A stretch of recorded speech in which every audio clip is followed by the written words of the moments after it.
कि जमात इस्लामी के पास टीम है, जमात इस्लामी के पास विज़न है, जमात इस्लामी के पास काबिलियत है, किरदार है, अज़म है। ठीक है। और इस मुल्क के मसाइल के हल की सबसे बड़ी कुंजी करप्शन से पाक किया जाए। अगर एक हमारी माँ बहन बेटी लाइन में लगकर आटा ले रही है तो ये जूते से बढ़कर जूते से कम नहीं है। अगर हमारी माँ बहन बेटी एक चंद हज़ार रुपए के लिए बैंक के सामने इमदाद के लिए लाइन में लगी खड़ी है, धक्के खा रही है, तो क्या ये जूता नहीं है? बिल्कुल है। तो ये जूते रहीम अस्सलाम वालेकुम। मेरा दरिया खान की स्क्रीन के साथ आपकी मेज़बान हिरानाज़ एक मरतबा फिर आपकी खिदमत में हाजिर है। मेरे दरिया खान की टीम फिर मौजूद है तहसील ऑफिस दरिया खान में, जहाँ पर जमात इस्लामी के जो नवीद एहसन नियाज़ साहब हैं उन्होंने कागज़ात नामज़दगी जमा करवा दिए हैं। बात करेंगे इनसे और जानेंगे कि किस तरीके से आगे लीड करेंगे, हिकमत अमली क्या रहेगी या क्या चैलेंज करेंगे ये बाकी पार्टी। जमात इस्लामी से नवीद एहसन नियाज़ साहब हमारे साथ मौजूद हैं। अभी तक ये डॉक्यूमेंट्स अपनी जमा करवा चुके हैं। बात करेंगे इनसे और जानेंगे इनके गोल्स के बारे में। अस्सलाम वालेकुम सर। वालेकुम अस्सलाम। कैसे हैं सर आप? अल्हम्दुलिल्लाह। सर ये बताएंगे कि क्या इस टाइम तक के आपका माइंड सेट है, क्योंकि पहले जितना इलेक्शन हो चुका था, अच्छा खासा जलसा होने के बावजूद एक नाकामी का सामना करना पड़ा, क्या कहना चाहेंगे? इलेक्शन के अंदर कामयाबी या नाकामी पार्ट ऑफ गेम है। बिल्कुल, ये कोई अनहोनी बात नहीं है।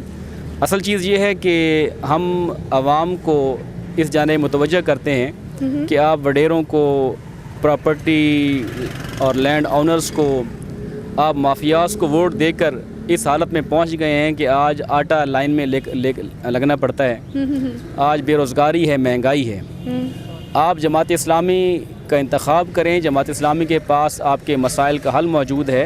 जमात इस्लामी के पास दयानतदार, अमानतदार, काबिल लोगों की टीम मौजूद है। सही। और जमात इस्लामी को जहाँ भी इस मुल्क के लोगों ने मौका दिया है, वो कराची हो, वो KP हो, जमात इस्लामी ने डिलीवर करके दिखाया है। और हुकूमत में रहे बग़ैर भी जमात इस्लामी किसी भी सियासी पार्टी से बढ़कर इस मुल्क के अवाम की खिदमत करती है।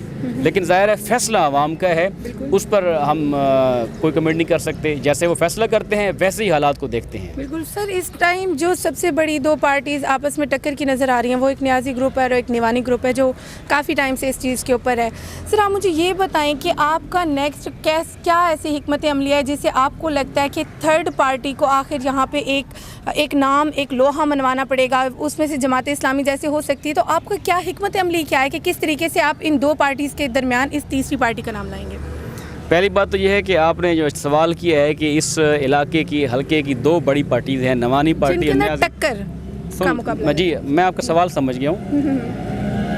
इस हल्के की हालत आपका कैमरा अगर दिखाए, इस हल्के की सड़कों की हालत अगर आपका कैमरा दिखाए, इस हल्के के सरकारी तालीमी इदारों में दी जाने वाली सहूलियात को अगर आपका कैमरा दिखाए, इस इलाके के अंदर रोज़गार की सहूलियात को अगर आपका कैमरा दिखाए, तो फिर मैं आपके कैमरे के ज़रिए सवाल करूंगा कि इनकी क्या कारकर्दगी है कि ये लोगों के पास वोट लेने जाएंगे। बिल्कुल ठीक है। जमात इस्लामी की मैं बात कर चुका हूँ कि जमात इस्लामी के पास टीम है, जमात इस्लामी के पास विज़न है, जमात इस्लामी के पास काबिलियत है, किरदार है, अज़म है। ठीक है। और इस मुल्क के मसाइल के हल की सबसे बड़ी कुंजी करप्शन से पाक क़यादत है। बिल्कुल। अभी तोशाखाना का रिकॉर्ड आ गया है, उसमें चाहे PTI है, चाहे नून लीग है, चाहे पीपल्स पार्टी है, अला हाज़ल क्यास तमाम पॉलिटिकल पार्टीज़ ने इस गहती गंगा में हाथ धोया है, सिवाय जमात इस्लामी के।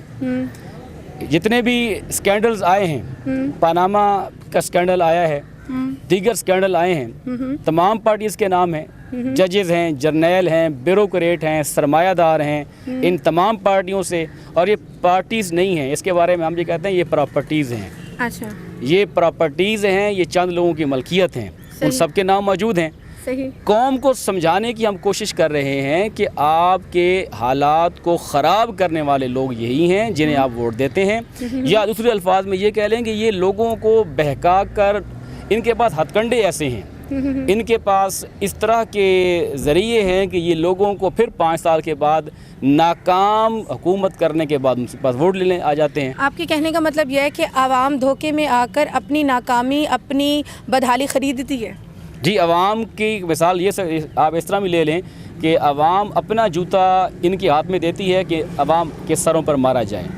देखिए ना, अगर एक हमारी माँ बहन बेटी लाइन में लगकर आटा ले रही है तो ये जूते से बढ़कर जूते से कम नहीं है। अगर हमारी माँ बहन बेटी एक चंद हज़ार रुपए के लिए बैंक के सामने इमदाद के लिए लाइन में लगी खड़ी है, धक्के खा रही है, तो क्या ये जूता नहीं है? बिल्कुल है। तो ये जूते आवाम क्यों खाती है? ऐसे ही इन लोगों के ख़जाने बढ़ते चले गए, सही।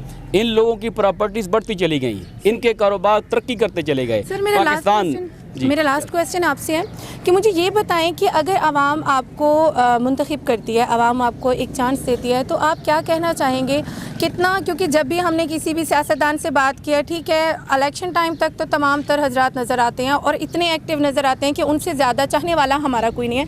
आफ्टर इलेक्शन या आफ्टर सिलेक्शन अगर कहा जाए तो यहाँ पर कोई पुरसाने हाल नहीं हुआ करता।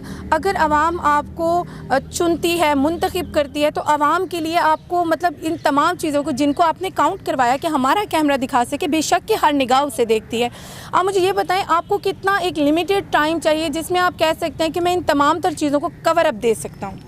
देखिए, मैंने एक बात पहले भी की कि जमात इस्लामी इक़्तिदार के अलावा भी काम करती है। सही। यानी अगर हम बात करें कि हम लोगों को रोज़गार के हवाले से, लोगों की मजबूरियों के हवाले से, यतीम बच्चों के हवाले से, बेवा ख़वातीन के हवाले से, मौजूद लोगों को व्हील चेयर्स के हवाले से, अभी सैलाब गुजरा है, इस सैलाब के अंदर पूरे पाकिस्तान में जमात इस्लामी ने इसी आवाम से फ़ंड इकट्ठा कर किसी गवर्नमेंट के फ़ंड के बगैर 10 अरब से ज़्यादा की इमदाद की है।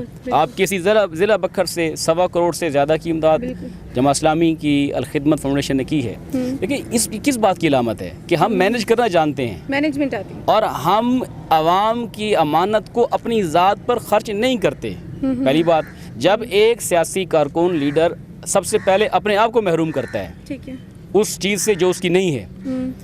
आपके मुल्क में ख़जानों की कमी नहीं है, आपके मुल्क में अल्लाह की नेमतों की कमी नहीं है, सलाहियतों की कमी नहीं है, डायरेक्शन की कमी है, क्या सियासी क़यादत में अमानत और दयानत की कमी है। जमात इस्लामी को मौका दें। जमात इस्लामी इस मुल्क के मसाइल को, मैं मिनटों की बात नहीं कर रहा, मैं दिनों की बात भी नहीं कर रहा, सर मैं सालों की बात कर रही हूँ। मैं सालों की, बिल्कुल ठीक बात कर रही हैं। 5 साल, एक अगर आपको 5 साल का अरसा दिया जाता है, ठीक है, आपको ये कहा जाता है, क्योंकि रिसेंटली जब इलेक्शन हुआ था तो हमने जब बात की थी बाकी पार्टी से, तो उनका ये था कि हमारे लिए टाइम बहुत शॉर्ट है, तो वही टाइम उनको था कि हमें 5 से 6 साल चाहिए इन तमाम तर चीज़ों को कवर करने के लिए। एग्जैक्ट मैं आपसे वो डेट टाइम पूछ रही हूँ कि आपको कितने साल चाहिए। ठीक है कि ये ऐसे काम है सर, बिगड़ने में काम को उतनी देर नहीं लगती जितनी संवरने में लगती है। ठीक है, ये काम काफ़ी बिगड़ चुके हैं। अगर लिमिटेड टाइम कहा जाए या एक्सपेक्टेड टाइम कहा जाए तो वो एक्सपेक्टेड टाइम क्या है? मिसाली टाइम तो वो है जो हज़रत उमर बिन अब्दुल अज़ीज़ रहमतुल्लाह अलैह का है। यानी इस हस्ती ने कई सालों की ख़राबियों को 2.25 साल के अंदर ठीक कर दिया। सही। ठीक कैसे किया? जिस दिन आपको खलीफा नामज़द किया गया है, आप सबसे पहले अपने घर में जाते हैं और अपनी बेगम से कहते हैं कि तुम्हारे पास जो माल है उसमें लोगों का हिस्सा है, तुम्हारे बाप ने लोगों से इसको लिया था, नाजायज़ लिया था, तुम इसको वापस कर दो। बीवी वापस कर देती है। फिर अपने घर के लोगों को, अपने ख़ानदान के लोगों को इकट्ठा करते हैं और जितना गसब शुदा माल था वो लोगों को वापस दिलाते हैं। किसी NRO की ज़रूरत नहीं पड़ी, किसी नैब की ज़रूरत नहीं पड़ी, किसी इदारे की ज़रूरत नहीं पड़ी। जब लोगों ने देख लिया कि खलीफा ने अपने घर से आगाज़ कर दिया और किसी को बख्शा नहीं है, तो लोगों को तब्दील करने में कोई अर्सा नहीं लगा। यहाँ मसला क्या है?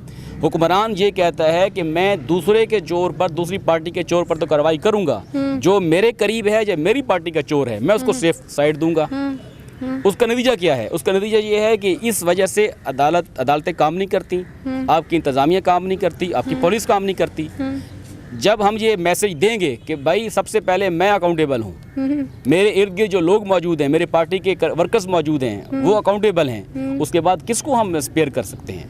सही। हम इंशाअल्लाह हमें एक टर्नओवर दे दें, हम आपके ज़रिए अपने दरिया खान के लोगों से वादा करते हैं कि हम वसाइल का नहीं रोना रोएंगे। सही। कि हम अपोजिशन में हैं, हम हुकूमत में नहीं हैं। हम इंशाअल्लाह हमें हुकूमती वसाइल के अलावा आपके इसी शहर के अंदर और इसी हल्के में ऐसे लोग मौजूद हैं कि जिनको हम साथ लेकर इस हल्के के बहुत सारे मसाइल, रोज़गार के मसाइल हैं, यहाँ पर तालीम के, सेहत के मसाइल हैं, इनको तो हम इंशाअल्लाह जल्द अज जल्द। आप ये कहना चाह रहे हैं कि आपके पास, आप वाहिद एक ऐसी शख्सियत होंगे जिनके पास फंड का रोना नहीं होगा? नहीं रोना होगा, क्योंकि मोस्टली फंड्स का रोना होता है। आप इसको रिकॉर्ड कर लें। चलें, ये चैलेंज के तौर पे रिकॉर्ड कर लो। चैलेंज रिकॉर्ड कर लें कि जमात इस्लामी की बेतमाद करें। हम ये कभी रोएंगे कि हमें वफाकी हुकूमत फंड नहीं दे रही, ठीक है, हमें सूबाई हुकूमत फंड नहीं दे रही। इंशाअल्लाह हमारे पास इस बात की ट्रेनिंग मौजूद है कि हम फंड्स जनरेट कर सकते हैं। सही। बहुत शुक्रिया सर अपनी कीमती वक्त के लिए। देखते रहिए मेरा दरिया खान, हम सबकी पहचान।